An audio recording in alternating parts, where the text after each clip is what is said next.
ထိုင်းနိုင်ငံချင်းမိုင်မြို့ရဲ့ Elephant Nature Park မှာရှိတဲ့ဆင်လေးတွေရဲ့အကြောင်းအရာအချို့ကိုပြောပြချင်ပါတယ်ရှင်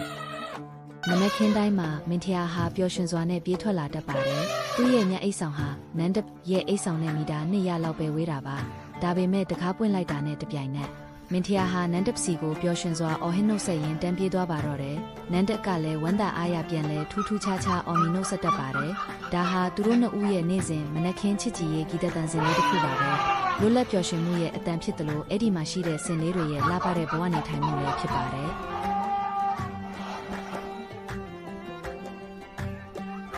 ဆင်လေးတွေကိုညဘက်မအိတ်ခင်ခြေထောက်ခြေသီးတွေတန်ရှင်းရေးလုပ်ပေးတဲ့လေ့ကျင့်ခန်းဟာသူတို့ကိုယုံကြည်မှုတည်ဆောက်ပေးတာပဲဖြစ်ပါတယ်။အချိန်ယူပြီး